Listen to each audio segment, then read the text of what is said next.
Magandang araw mga ka-repair. Meron tayong tanggap na Infinix Hot 50i. Kung mapapansin nyo ay durog na ang kanyang screen at baliko ang kanyang frame. Sabi ni ate ay sa sobrang galasingan ay naibato niya ito at nagsisisya ng nahimasmasan na si ate. Buti na lang at hindi naapektuhan ang kanyang motherboard. Yung frame niya ay balugtot at pinunat ko na rin.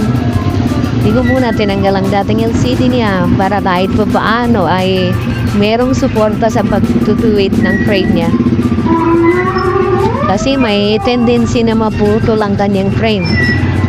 At yung naunat na. Kaya naman tinanggal ko ng LCD at simulan na natin linisan ang mga basag na naiwan sa frame.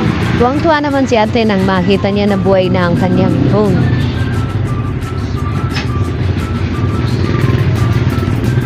Advice lang po mga suki, paglasing, huwag niyo bulakasan ng pagbato.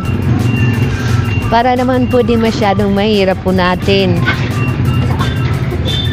Di po, biro lang po. Shoutout pala sa ate ganda. Salamat kasi nagbalik ka.